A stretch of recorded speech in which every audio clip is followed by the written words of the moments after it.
재판관 여러분, 그리고 사랑하는 국민 여러분, 작년 12월 3일 비상계엄을 선포한 후 84일이 지났습니다. 제 삶에서 가장 힘든 날들이었지만 감사와 성찰의 시간이기도 했습니다. 저 자신을 돌아보면서 그동안 국민들께 과분한 사랑을 받아왔다는 생각이 들었습니다. 감사한 마음이 들면서도 국민께서 일하라고 맡겨주신 시간에 제 일을 하지 못하고 있는 현실이 송구스럽고 가슴 아팠습니다.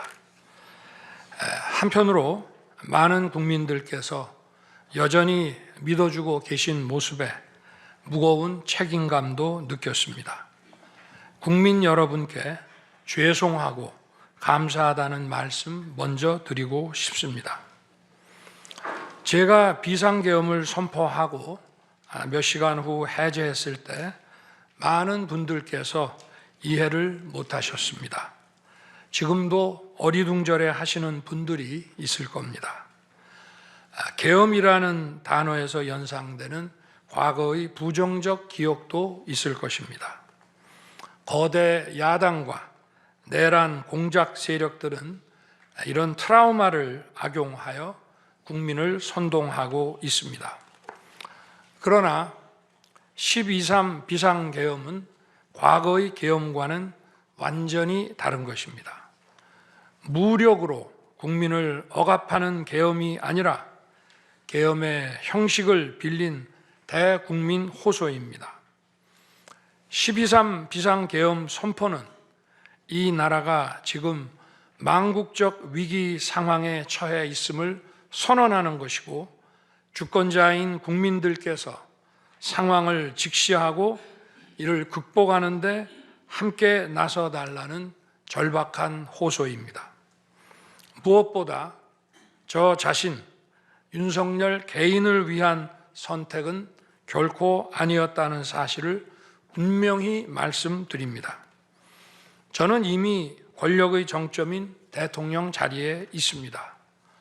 대통령에게 가장 편하고 쉬운 길은 힘든 일을 굳이 벌이지 않고 사회 여러 세력과 잘 타협하고 모든 사람들에게 듣기 좋은 말을 하면서 임기 5년을 안온하게 보내는 것입니다. 일하겠다는 욕심을 버리면 치열하게 싸울 일도 없고 어려운 선택을 할 일도 없어집니다.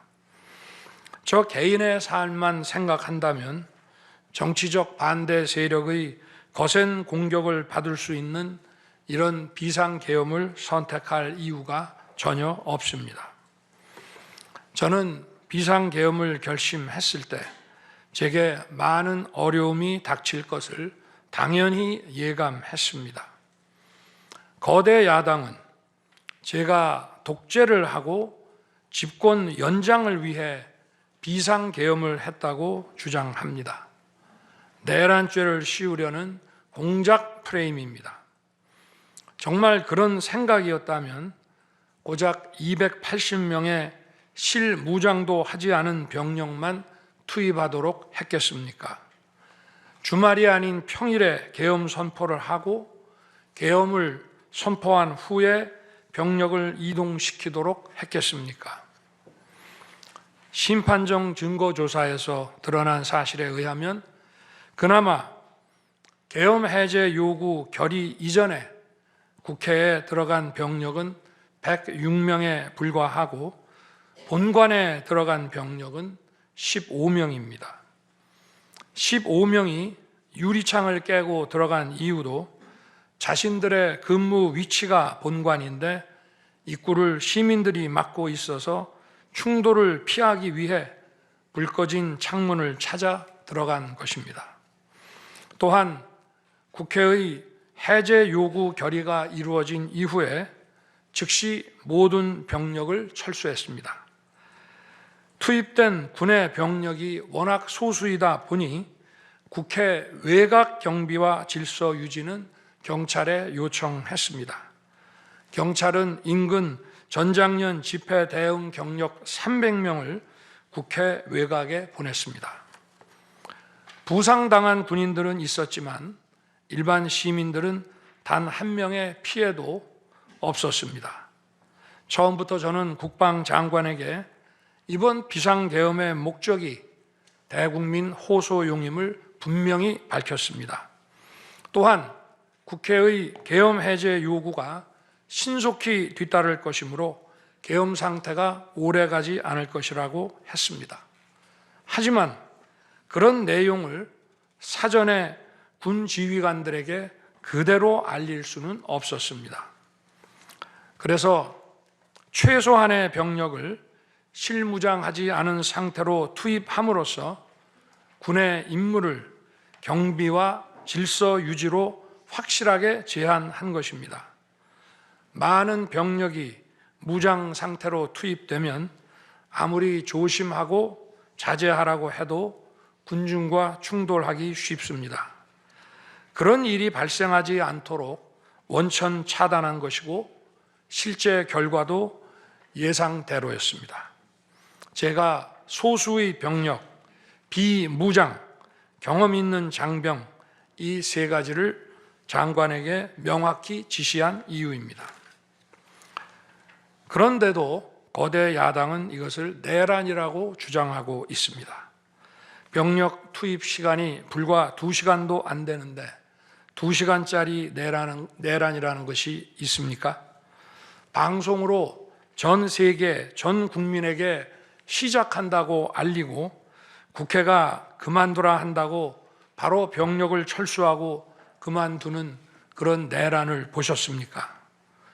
대통령이 국회를 장악하고 내란을 일으키려 했다는 주장은 어떻게든 대통령을 끌어내리기 위한 선동 공작입니다. 대통령의 법적 권한인 계엄 선포에 따라 계엄 사무를 하고 질서 유지 업무를 담당한 공직자들이 이러한 내란몰이 공작에 의해 지금 고초를 겪고 있는 모습을 보고 있으면 가슴이 찢어지는 것 같습니다. 이분들이 대통령의 장기 독재를 위해 일을 했겠습니까? 대한민국의 현실에서 이러한 장기 독재를 상상도 할 수 없다는 사실을 잘 아는 사람들이고 이미 자기 분야에서 최고의 위치에 올라 더 바랄 것도 없는 분들입니다.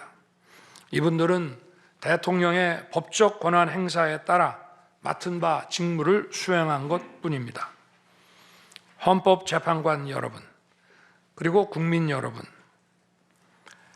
대통령의 자리에서 많은 정보를 가지고 국정을 살피다 보면 남들에게는 보이지 않는 것들, 겉으로는 잘 드러나지 않는 문제점들이 많이 보이게 됩니다. 당장은 괜찮아 보여도 얼마 뒤면 큰 위기로 닥칠 일들이 대통령의 시야에는 바로 들어옵니다. 서서히 끓는 솥 안의 개구리처럼 눈앞의 현실을 깨닫지 못한 채 벼랑 끝으로 가고 있는 이 나라의 현실이 보였습니다. 언제 위기가 아닌 때가 있었냐고 하는 분도 있을 겁니다. 그렇지만 그동안의 위기가 돌발 현안 수준이었다면 지금은 국가 존립의 위기, 총체적 시스템의 위기라는 점에서 차원이 완전히 다릅니다. 미국 트럼프 대통령은 취임 첫날 국가 비상사태를 선포하고 군을 투입했습니다. 미국이 국가 비상사태인가에 대한 판단은 다를 수 있습니다. 하지만 불법 체류자와 마약 카르텔 등 당면한 위기에 맞서 국민들을 지키기 위한 대통령의 결단임은 분명해 보입니다. 그렇다면 지금 우리나라의 현실은 어떻습니까? 국가 비상사태가 아니라고 단언할 수 있습니까? 북한을 비롯한 외부 주권 침탈 세력들과 우리 사회 내부의 반국가 세력이 연계하여 국가 안보와 계속성을 심각하게 위협하고 있습니다. 이들은 가짜 뉴스, 여론 조작, 선전선동으로 우리 사회를 갈등과 혼란으로 몰아넣고 있습니다. 당장 2023년 적발된 민주노총 간첩단 사건만 봐도 반국가 세력의 실체를 쉽게 확인할 수 있습니다. 이들은 북한 공작원과 접선하여 직접 지령을 받고 군사시설 정보 등을 북한에 넘겼습니다. 북의 지령에 따라 총파업하고 미국 대통령 방한 반대, 한미연합훈련 반대, 이태원 참사 반정부 시위 활동 등을 펼쳤습니다. 심지어 북한의 지시에 따라 총선과 대선에 개입한 정황도 드러났습니다. 지난 대선 직후에는 대통령 탄핵의 불씨를 지필하면서 구체적인 행동 지령까지 내려왔습니다. 실제로 대통령 당선인이 취임하기도 전인 2022년 3월 26일 윤석열 선제 탄핵 집회가 열렸고, 그때부터 2024년 12월 초까지 무려 178회의 대통령 퇴진 탄핵 집회가 열렸습니다. 이 집회에는 민노총 산하 건설 노조, 언론 노조 등이 참여했고 거대 야당 의원들도 발언대에 올랐습니다. 결국 북한의 지령대로 된 것 아닙니까? 요즘 세상에 간첩이 어디 있냐고 말하는 분들도 있습니다. 하지만 간첩은 없어진 것이 아니라 대한민국의 자유민주주의를 무너뜨리는 체제 전복 활동으로 더욱 진화한 것입니다. 그런데 이러한 간첩 활동을 막는 우리 사회의 방어막은 오히려 약해지고 곳곳에 구멍이 난 상태입니다. 지난 민주당 정권의 입법 강행으로 2024년 1월부터 국정원의 대공수사권이 박탈됐습니다. 간첩단 사건은 노하우가 축적된 기관에서 장기간 치밀하게 수사를 해야 합니다. 그런데 제대로 준비할 시간도 없이 전문성과 경험이 부족한 경찰에 대공수사권이 넘어가 버렸습니다. 간첩이 활개치는 환경이 만들어진 것입니다. 게다가 애써 잡아도 재판이 장기간 방치되는 상황까지 발생하고 있습니다.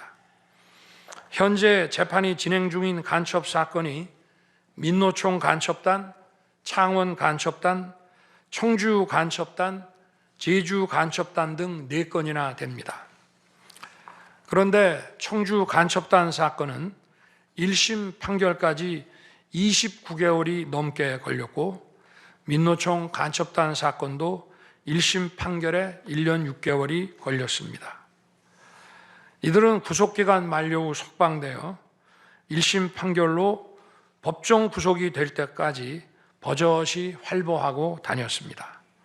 현재 창원 간첩단 사건은 2년 가까이 재판이 중단되어 있고, 제주 간첩단 사건도 1년 10개월째 재판이 파행 중입니다.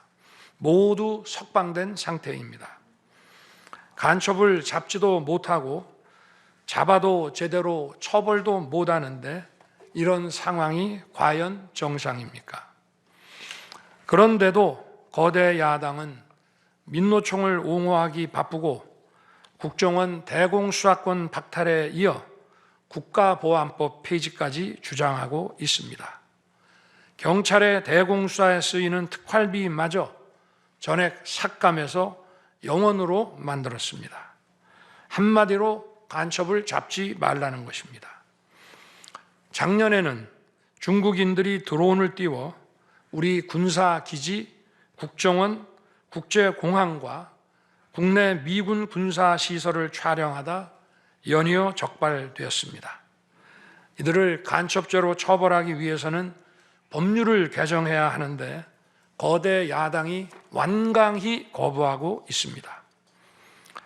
국가 핵심 기술을 유출하는 산업 스파이도 최근 급증하고 있습니다.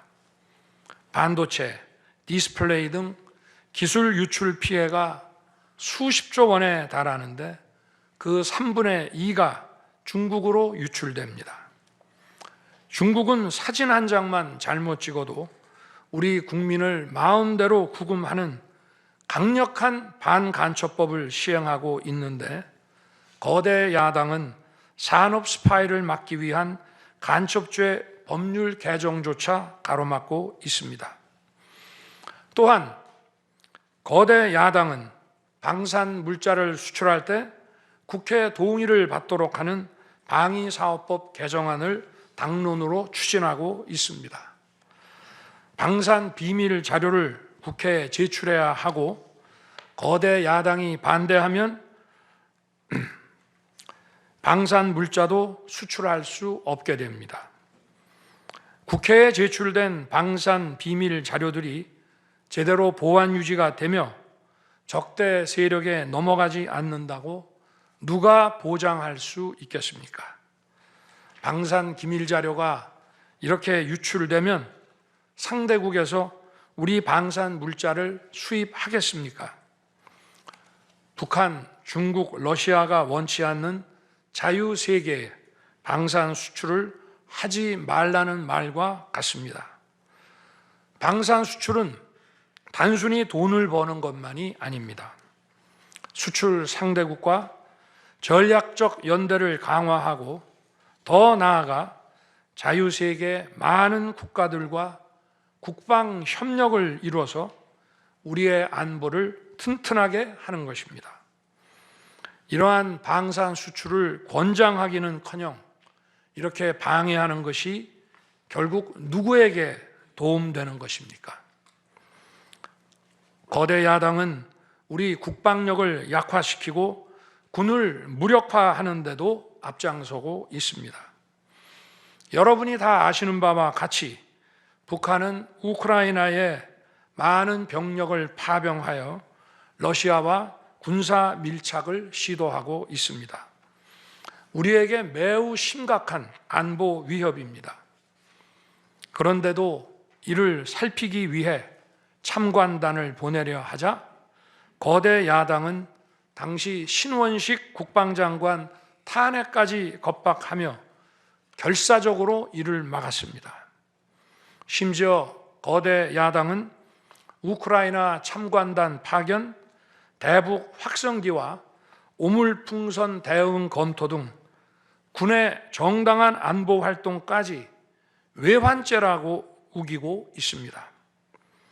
국가와 국민의 안전을 지키려는 대통령을 전쟁광이라고 비난하고 북핵 위협에 대응하는 한미일 합동훈련을 극단적 친일 행위라고 매도했습니다.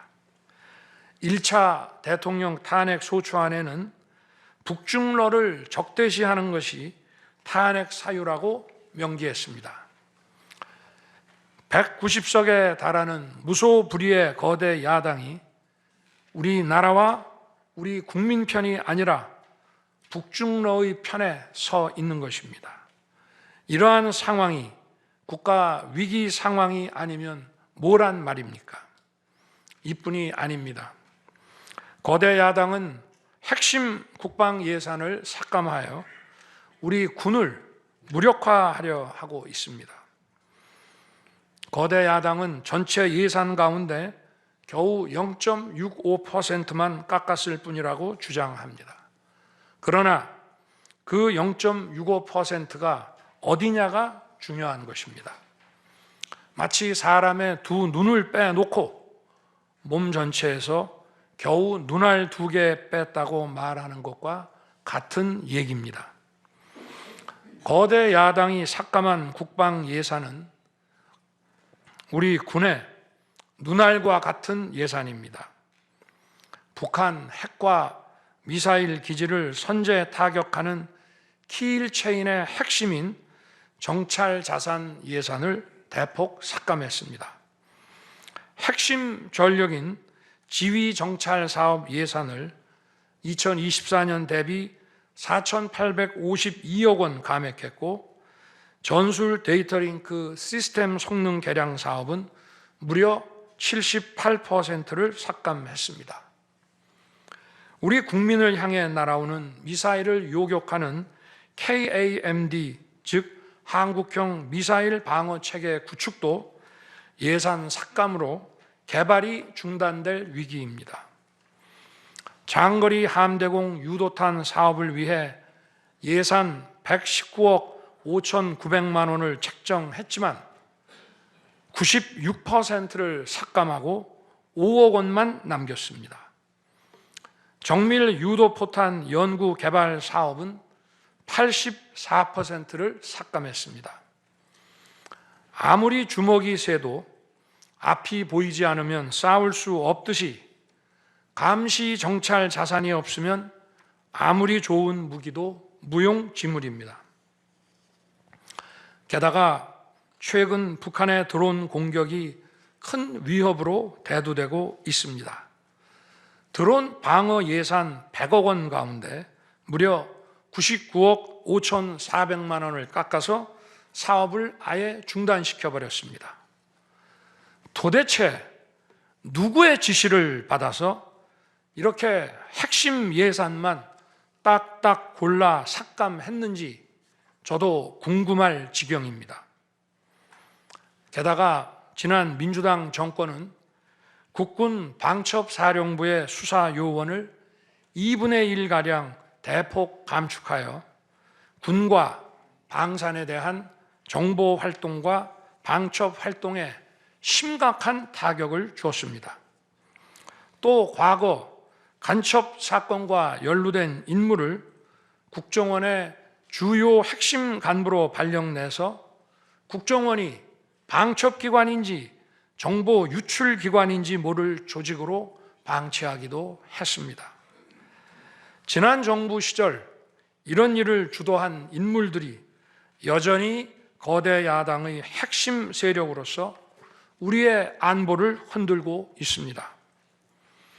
우리 정부 들어 국가정보원이 국가안보의 중추기관으로 거듭날 수 있도록 노력하였고 국군 방첩사의 역량 보강을 위해 힘썼습니다마는 아직 문제의 뿌리를 제대로 다 드러내지 못했습니다. 부수고 깨뜨리기는 쉬워도 세우고 만들기는 어렵고 시간이 많이 걸리기 때문입니다. 이런 상황이 겉으로는 멀쩡한 것처럼 보이지만 실질적으로 전시사변에 못지않은 국가 위기 상황이라고 저는 판단하고 있습니다. 거대 야당은 야당에 대한 대통령의 인식을 탓하기 전에 공당으로서 국가에 대한 책임 있는 자세와 신뢰를 보여주는 게 우선이라고 저는 생각합니다. 저는 자유민주주의 헌법 원칙, 국가 안보, 핵심 국익 수호만 함께 한다면 어떤 정치 세력과도 기꺼이 대화하고 타협할 자세가 돼 있는 사람입니다. 나라와 국민을 위한 길에 좌파, 우파가 어디 있겠습니까? 하지만 자유를 부정하는 공산주의, 공산당 일당 독재, 유물론에 입각한 전체주의가 다양한 속임수로 우리 대한민국에 스며드는 것은 막아야 합니다. 이런 세력과 타협하고 흥정해서는 안 된다고 생각합니다. 우리가 가치를 공유하지 않는 나라와도 교역도 할 수 있고 국제 협력, 상호 이익을 추구할 수도 있습니다. 하지만 우리 정치 체제에 영향을 미치고 스며드는 것은 막아야 합니다. 그것이 국방 안보만큼 중요한 정치 안보입니다. 바로 우리의 자유민주주의를 지키는 길입니다. 자유민주주의 국가의 공당이라면 이런 세력을 옹호하고 이런 세력과 손잡는 일은 절대 해서는 안 되는 것입니다. 재판관 여러분, 그리고 국민 여러분, 거대 야당은 제가 취임하기도 전부터 대통령 선제 탄핵을 주장했고, 줄탄핵, 입법 폭주, 예산 폭거로 정부의 기능을 마비시켜 왔습니다. 거대 야당은 이러한 폭주까지도 국회의 정당한 권한 행사라고 강변합니다. 그러나 국회의 헌법적 권한은 국민을 위해 쓰라고 부여된 것입니다. 자신들의 정치적 목적을 위해 정부 기능을 마비시키는데 그 권한을 악용한다면 이는 헌정 질서를 붕괴시키는 국헌문란의 다름 아닙니다. 또한 거대 야당은 제가 비상계엄으로 국회의 권능을 마비시키려 했다며 내란몰이를 계속하고 있습니다. 하지만 거대 야당은 제가 대통령에 취임한 이후, 아니 취임하기도 전부터 지금까지 지속적으로 끈질기게 정부의 권능을 마비시켜 왔습니다.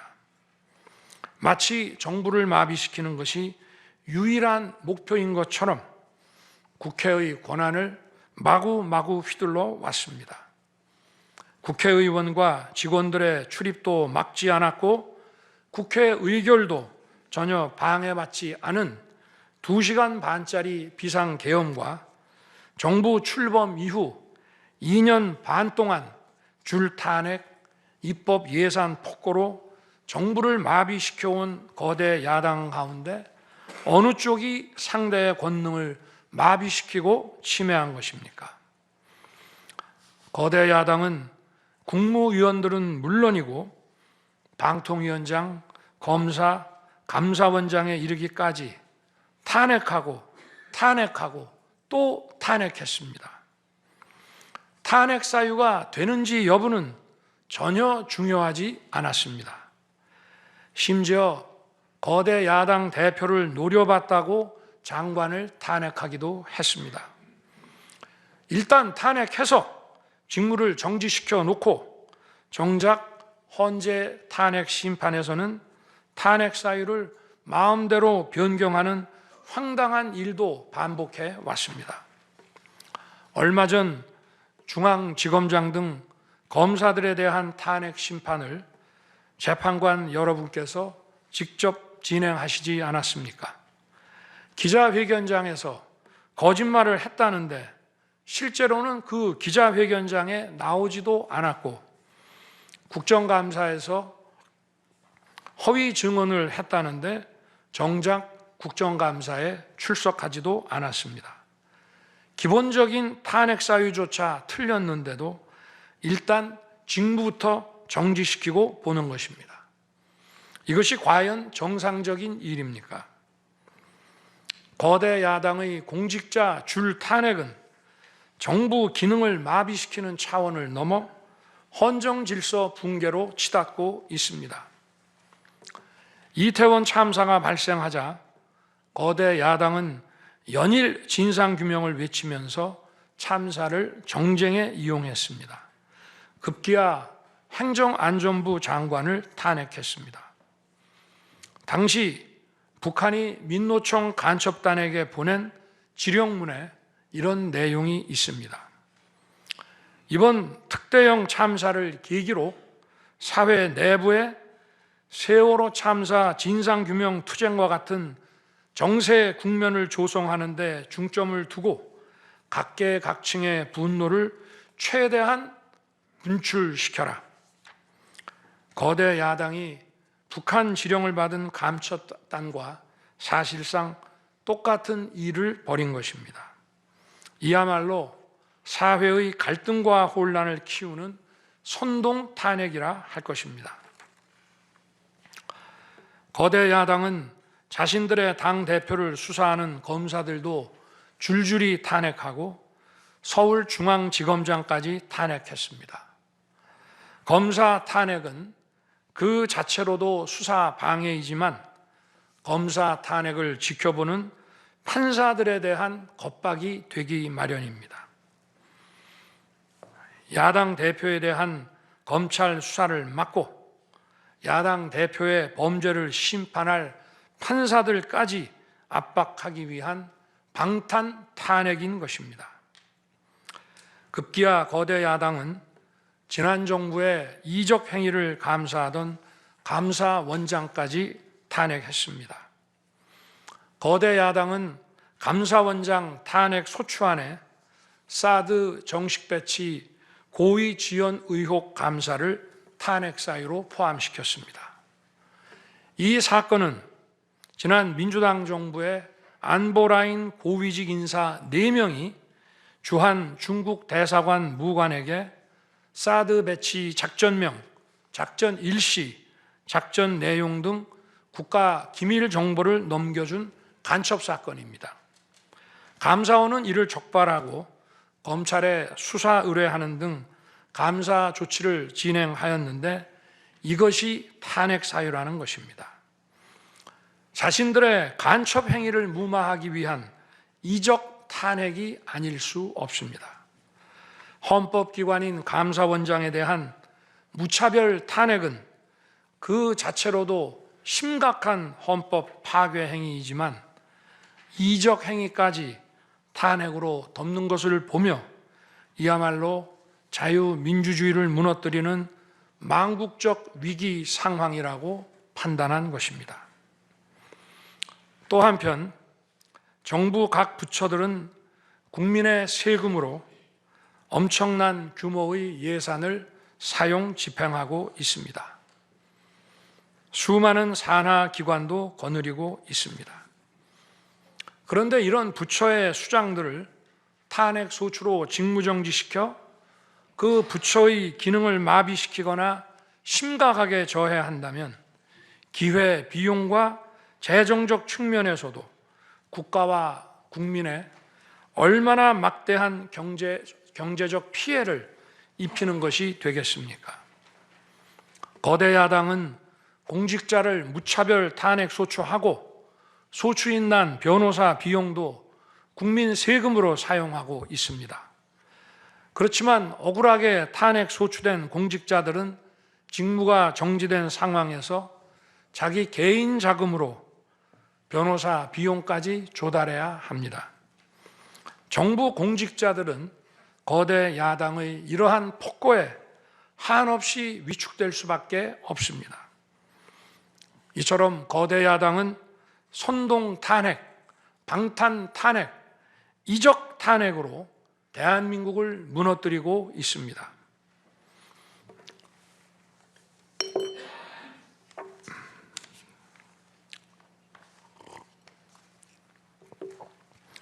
우리나라 선거 가운데 대통령 선거가 기간도 가장 길고 국민적 관심도 가장 큽니다. 그만큼 직선 대통령의 민주적 정당성은 다른 선출직 공직자에 비해 그 무게가 다릅니다. 과거 우리나라 민주화 운동은 한마디로 대통령 직선제 확보였다고 해도 과언이 아닙니다.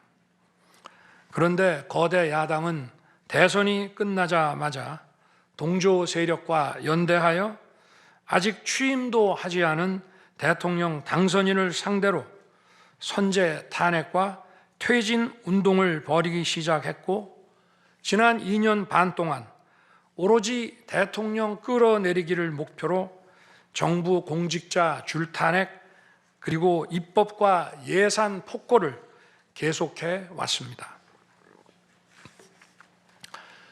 헌법이 정한 정당한 견제와 균형이 아니라 민주적 정당성의 상징인 직선 대통령 끌어내리기 공작을 그야말로 쉼없이 해온 것입니다.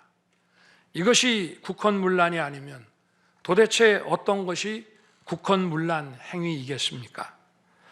뿐만 아니라 거대 야당의 이런 지속적 국헌문란 행위는 국가 정체성과 대외 관계에 있어서 자유민주주의 헌법 정신과 동떨어진 인식에 기반하고 있다고 저는 생각합니다.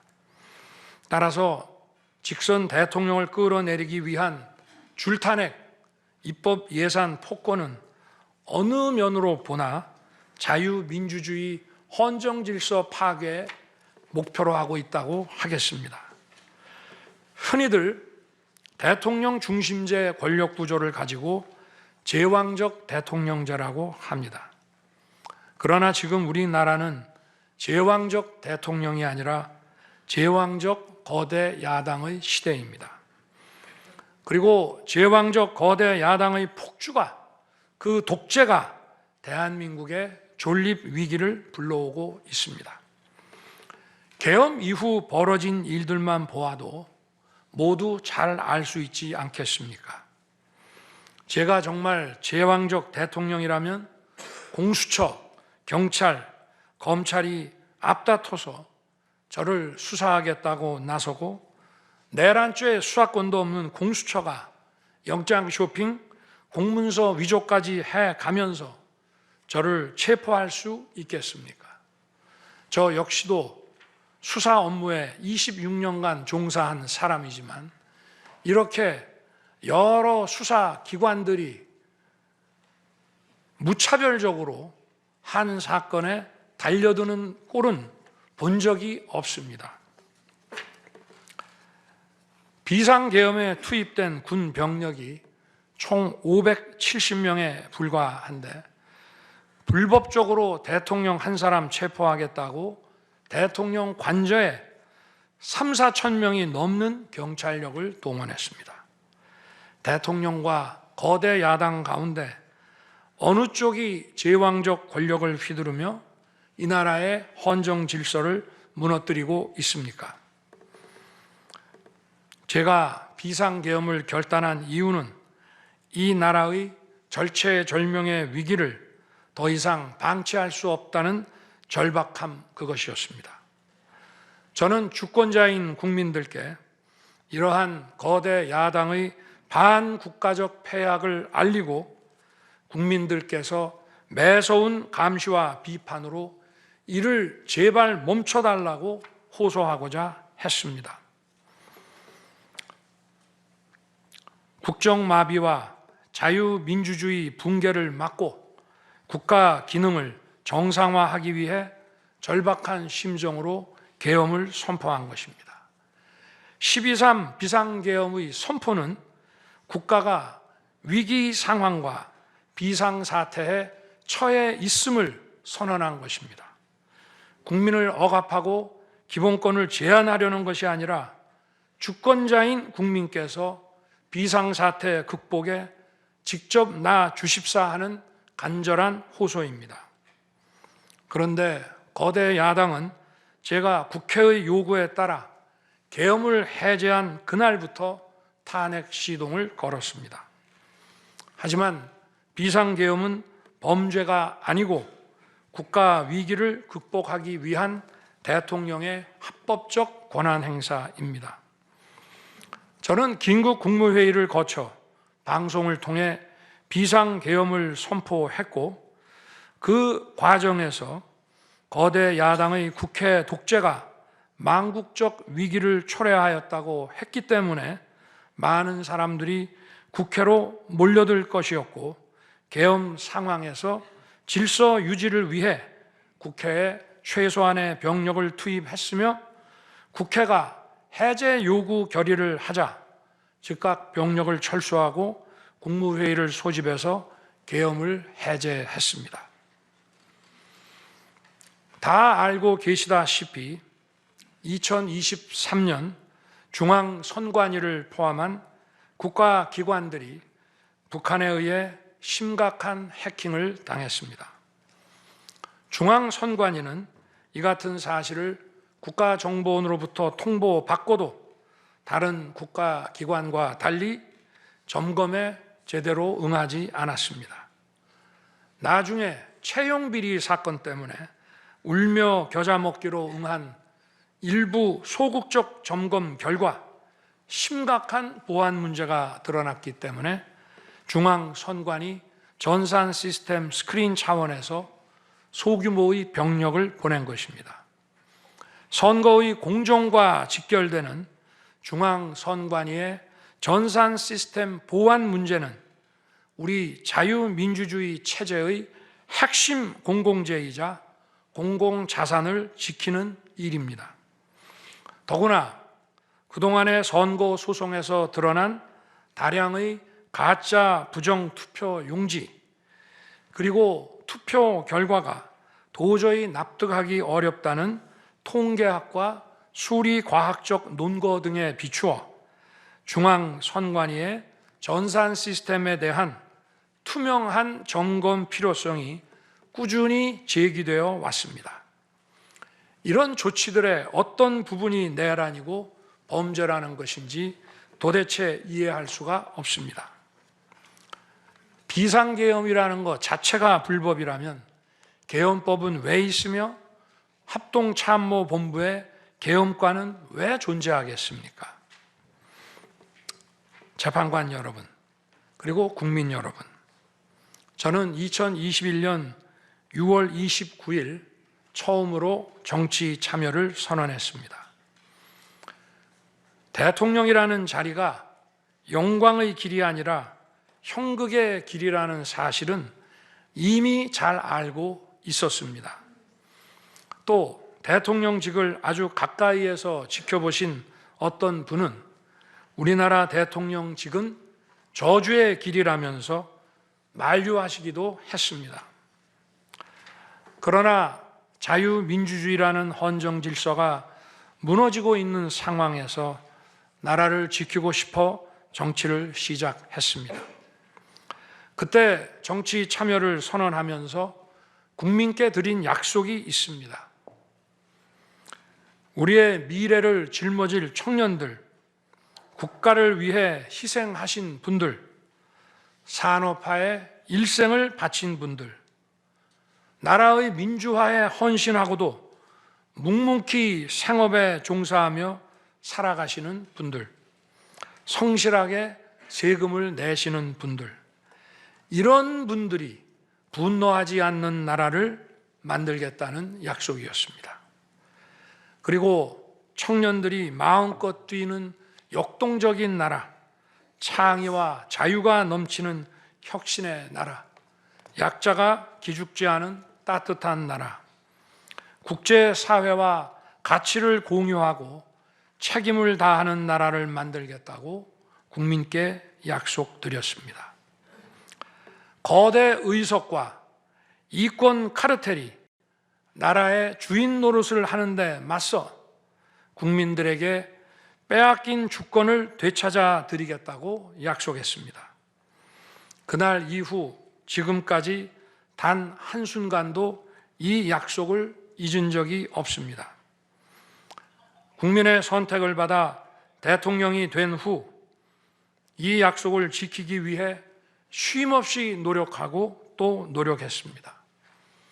무엇 하나 쉬운 일이 없었습니다. 글로벌 복합 위기로 인한 대외 환경의 어려움이 계속됐습니다.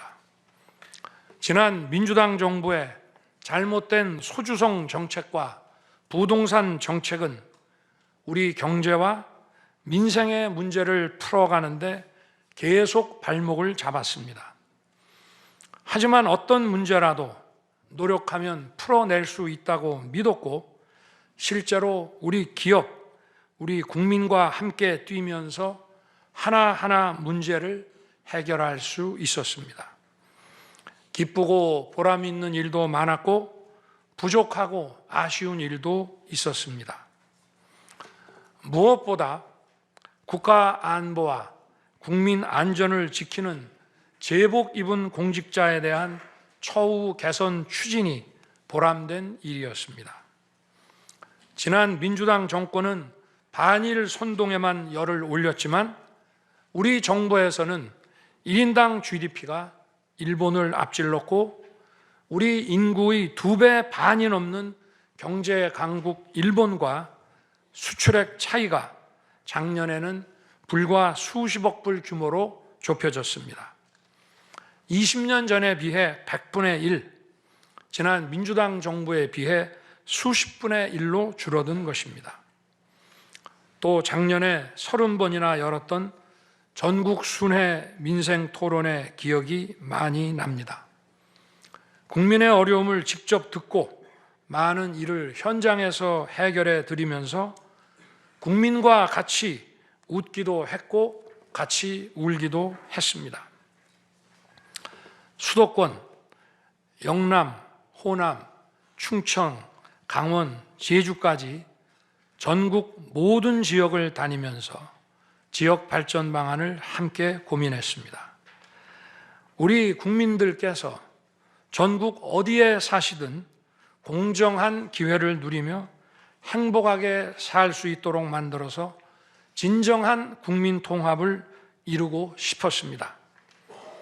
다시 그렇게 일할 기회가 있을까 마음이 아립니다. 1박 4일의 살인적 일정으로 미국에 가서 한미일 캠프 데이비드 선언을 발표했을 때는 보람이 컸고 정말 마음이 든든했습니다. 방산 수출에 물꼬를 트고 팀 코리아가 체코 원전 건설 사업의 우선 협상 대상자로 선정됐을 때에는 어린아이같이 기뻤습니다. 아쉬웠던 순간도 떠오릅니다. 기업과 국민들에게 꼭 필요한 법안들은 하염없이 뒤로 밀어놓고 거부권을 행사할 수밖에 없는 위헌적 법안, 핵심 국익에 반하는 법안들이 야당 단독으로 국회에서 일사천리 통과될 때에는 답답했습니다. 국방, 치안, 민생을 위해 꼭 필요한 아킬레스건 예산들이 삭감됐을 때에는 막막했습니다. 지금 저는 잠시 멈춰서 있지만 많은 국민들, 특히 우리 청년들이 지금 대한민국이 처한 상황을 직시하고 스스로 주권을 되찾고 나라를 지키기 위해 나서고 있습니다.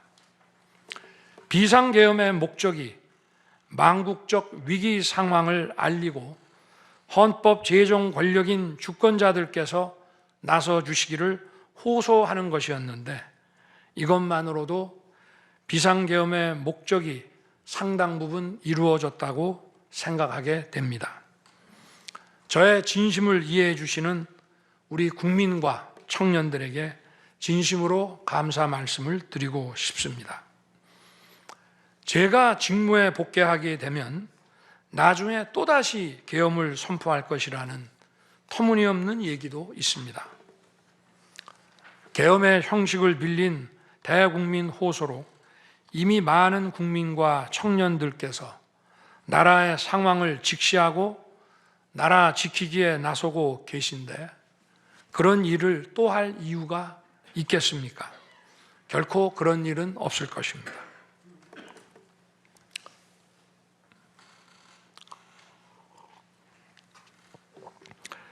헌법재판관 여러분, 그동안 심판정에서 다루어진 쟁점들 가운데 두 가지에 대해서만 간략히 말씀드리겠습니다. 세세한 사실관계를 언급하기보다 상식선에서 간단히 말씀드리겠습니다. 우선 제가 국회의원을 체포하거나 본회의장에서 끌어내라고 했다는 것입니다. 정말 터무니없는 얘기입니다. 상식적으로 이렇게 해서 도대체 뭘 어떻게 하겠습니까? 의원들을 체포하고 끌어내서 계엄 해제를 늦추거나 막는다 한들 방송으로 온 국민과 전 세계가 지켜보고 있는데 그 다음에 뭘 어떻게 하겠습니까? 계엄 당일 국회의장의 발언대로 국회는 어디서든 본회의를 열어 계엄 해제를 의결할 수 있습니다. 영화나 소설에 나오기도 하지만 현실적으로 이런 일을 하려면 군으로 국가를 완전히 장악하는 계획과 정치 프로그램을 미리 가지고 있어야 합니다. 그런데 실제 상황이 어땠습니까? 계엄 사무를 담당할 주요 지휘관들이 계엄 직전에 어디에 있었는지 이 심판정에서 다 드러났습니다. 장관 재가를 받아 지방 휴가를 가거나 부부 동반 만찬, 간부 만찬 회식을 하다가 대통령의 계엄 선포 직후에야 국방장관으로부터 업무 지시를 받았습니다.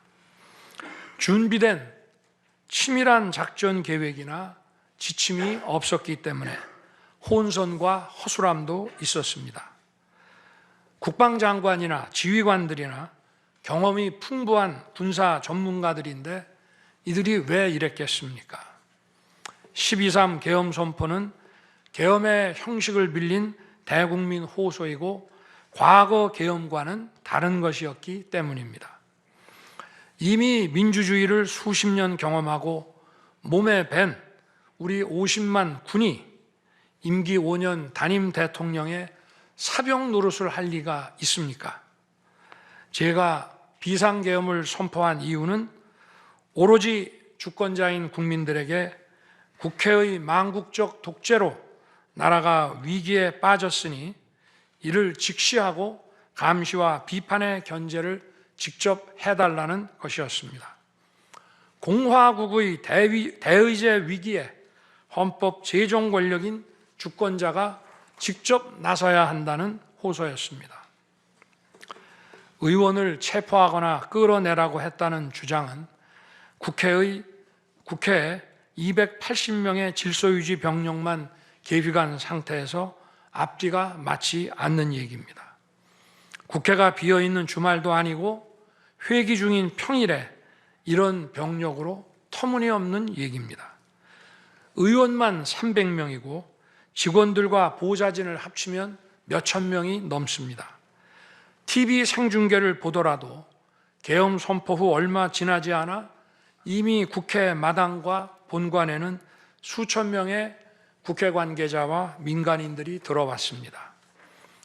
실제로 계엄 선포 후 1시간 30분이 지나서야 질서유지 군 병력이 도착했고 경내에 진입한 병력이 106명, 그 중에서 본관에 들어간 병력이 겨우 15명인데 이런 극소수 병력을 가지고 국회의원을 체포하고 끌어낸다는 것이 말이 되겠습니까?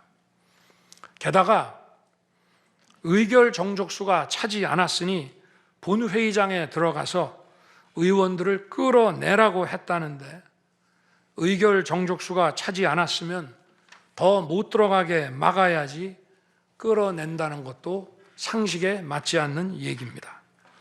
본관에 진입한 군인들은 본회의장이 어디에 있는지도 몰랐다고 합니다. 무엇 하나 말이 되지 않습니다.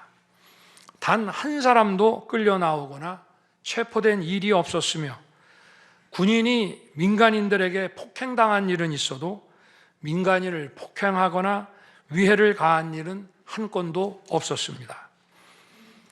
실제로 일어나지도 않았고 일어날 수도 없는 불가능한 일에 대해 이런 주장을 하는 것은 지난번에도 말씀드렸지만 그야말로 호수 위에 비친 달빛을 건져내려는 것과 같은 허황된 것입니다.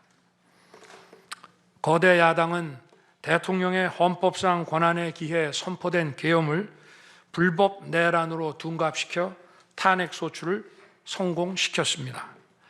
그리고는 헌재 심판에서는 탄핵 사유에서 내란을 삭제했습니다. 그야말로 초유의 사기 탄핵이 아닐 수 없습니다. 내란이냐 아니냐는 긴 시간의 복잡한 심리를 통해 가려지는 게 아닙니다. 내란이냐 아니냐는 판례에서 보듯이 실제 일어난 일과 진행된 과정에서 드러난 결과로 누구나 쉽게 바로 알 수 있어야 내란이 되는 것입니다. 거대 야당과 소추단이 헌재 심판 대상에서 내란을 삭제한 이유는 심판의 심리 시간을 단축시키려는 것이 아니라 내란의 실체가 없기 때문입니다. 더구나 12.3 계엄은 발령부터 해제까지 역사상 가장 빨리 종결된 계엄입니다. 그러다 보니 계엄사령부 조직도 구성되지 못했고 예하 수사본부 조직도 전혀 만들어지지 못한 채 그냥 계엄이 종료됐습니다. 비상계엄 국무회의에 대해 간단히 말씀드리겠습니다. 계엄 당일 국무회의는 국무회의로 보기 어렵다는 주장이 있습니다. 그런데 국무회의를 할 것이 아니었다면 도대체 12월 3일 밤에 국무위원들이 대통령실에 온 이유를 오히려 제가 묻고 싶습니다. 국무회의가 아니라 간담회 정도였다는 주장도 있습니다만 그날이 간담회를 할 상황은 아닙니다. 간담회는 의사 정족수도 없는데 국무회의 의사 정족수가 찰 때까지 왜 기다렸겠습니까? 당일 저녁 8시 반부터 국무위원들이 차례로 오기 시작했고 저는 비상계엄에 대해 설명하고 국방장관은 계엄의 개요가 기재된 비상계엄 선포문을 나눠줬습니다. 국무위원들은 경제적, 외교적으로 어려움이 있다고 우려했고 저는 대통령으로서 각 부처를 관장하는 국무위원들의 생각과 다른 생각을 가지고 있으며 국가가 비상 상황이고 비상한 조치가 필요함을 설명했습니다. 그리고 각 부처 장관의 우려사항, 예를 들어 경제부총리의 금융시장 혼란 우려와 외교장관의 우방국 관계 우려는 제가 걱정하지 말라고 했습니다. 국무위원들이 과거의 계엄을 연상하고 있는 상황에서 저는 그냥 걱정하지 말라고 할 수밖에 없었습니다. 의사 정족수 충족 이후 국무회의 시간은 5분이었지만 그 이전에 충분히 논의를 한 것입니다.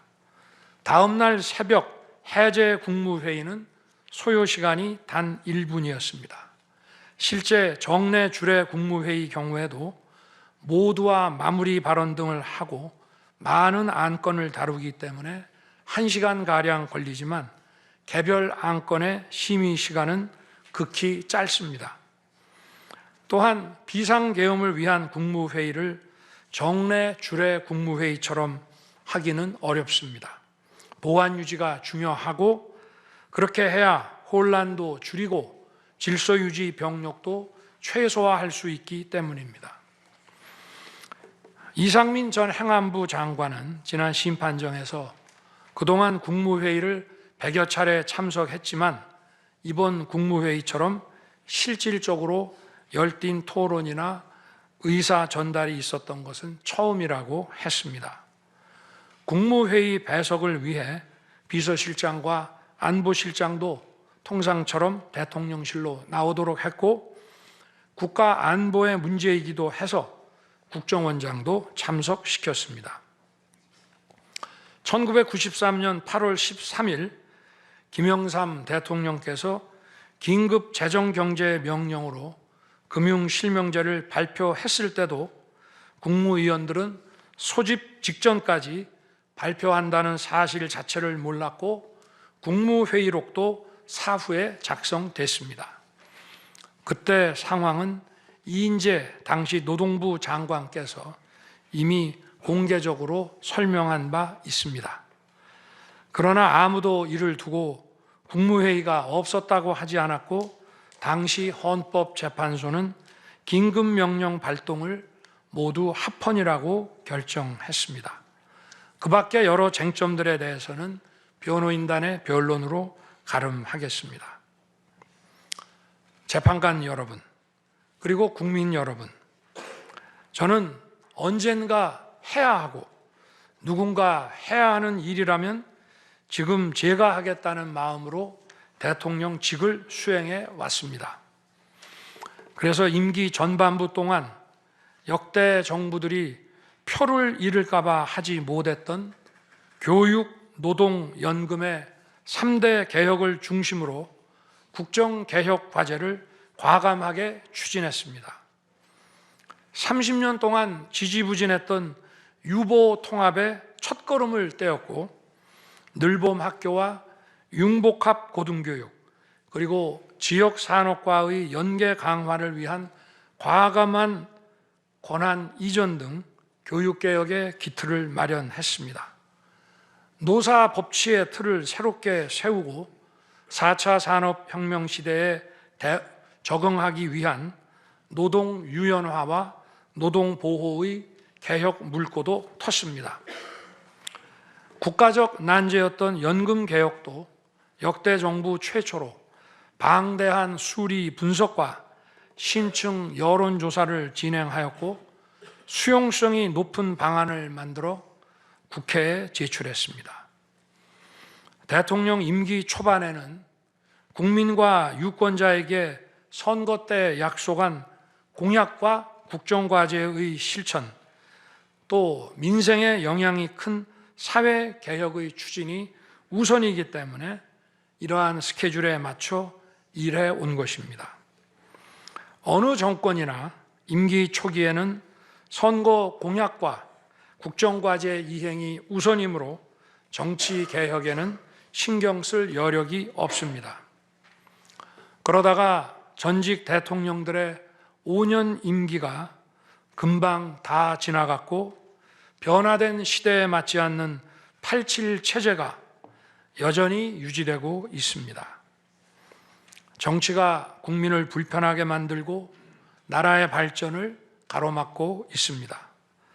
또 국가의 미래를 결정하는 일에 미래의 주역인 청년들이 참여할 수 있도록 정치와 행정의 문턱이 더 낮춰져야 합니다. 제가 직무에 복귀하게 된다면 먼저 87 체제를 우리 몸에 맞추고 미래 세대에게 제대로 된 나라를 물려주기 위한 개헌과 정치개혁의 추진에 후반부를 집중하려고 합니다. 저는 이미 대통령직을 시작할 때부터 임기 중반 이후에는 개헌과 선거제 등 정치 개혁을 추진하겠다는 계획을 가지고 있었습니다. 현직 대통령의 희생과 결단 없이는 개헌과 정치 개혁을 할 수 없습니다. 그래서 내가 이것을 해내자고 생각했던 것입니다. 저는 여러 전직 대통령들이 후보 시절 공약하고도 이행하지 못한 청와대 국민 반환도 당선 직후 즉시 추진하고 이행한 바 있습니다. 자녀 임기에 연연해하지 않고 개헌과 정치 개혁을 마지막 사명으로 생각하여 87 체제 개선에 최선을 다하고 싶습니다. 개헌과 정치 개혁 과정에서 국민 통합을 이루는 데도 노력을 다할 것입니다. 결국 국민 통합은 헌법과 헌법 가치를 통해 이루어지는 만큼 개헌과 정치 개혁이 올바르게 추진된다면 그 과정에서 갈라지고 분열된 국민들이 통합될 것이라고 믿습니다. 그렇게 되면 현행 헌법상 자녀 임기에 연연해야 할 이유가 없고 오히려 제게는 크나큰 영광이라고 생각합니다. 그리고 국정 업무에 대해서는 급변하는 국제 정세와 글로벌 복합 위기 상황을 감안하여 대통령은 대외 관계에 치중하고 국내 문제는 총리에게 대폭 위임할 생각입니다. 우리 경제는 다른 어느 나라보다 대외 의존도가 높습니다. 특히 미 트럼프 행정부 출범 이후 국제 질서의 급변과 글로벌 경제 안보의 불확실성에 크게 영향을 받을 수밖에 없습니다. 지금 우리가 국가 노선을 어떻게 선택하느냐에 따라 이 위기가 기회가 될 수도 있고 돌이킬 수 없는 재앙을 맞을 수도 있습니다. 글로벌 중추 외교 기조로 역대 가장 강력한 한미 동맹을 구축하고 한미일 협력을 이끌어낸 경험으로 대외 관계에서 국익을 지키는 일에 매진하고 싶습니다. 임기 전반기에도 지방시다위원회와 국민통합위원회를 통해 지역별, 세대별, 계층별 통합을 위해 노력해 왔지만 앞으로도 국민을 하나로 묶고 국가 전체의 시너지를 올리는 국민 통합에 더욱 노력할 것입니다. 존경하는 헌법재판관 여러분, 먼저 촉박한 일정의 탄핵 심판이었지만 충실한 심리에 애써주신 재판관님들께 깊이 감사드립니다. 이번 심리는 내란 탄핵으로 소추한 후 심판 대상에서 내란을 삭제한 소추단 측이 제시한 쟁점 위주로 이루어지게 됐습니다. 그러다 보니 제가 12.3 비상계엄을 선포한 이유와 그 불가피성에 대해서는 충분히 설명드릴 기회가 부족했다고 생각합니다. 서면으로 성실하게 관련 자료를 제출하였으니 대통령으로서 고뇌의 결단을 한 이유를 깊이 생각해 주시기 바랍니다.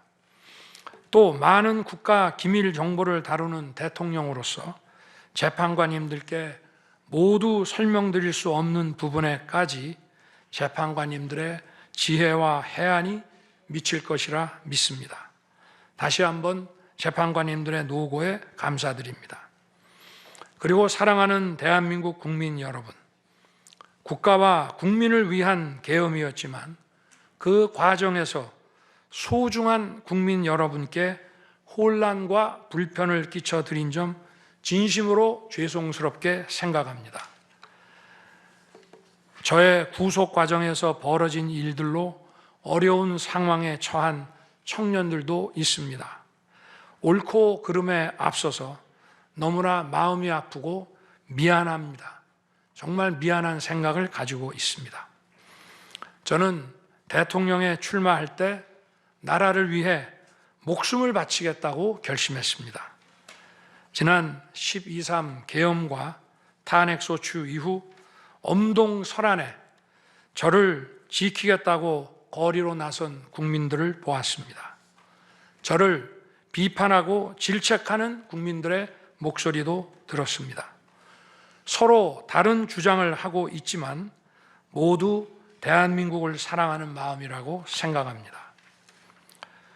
부족한 저를 지금까지 믿어주시고 응원을 보내주고 계신 국민 여러분께 진심으로 감사드립니다.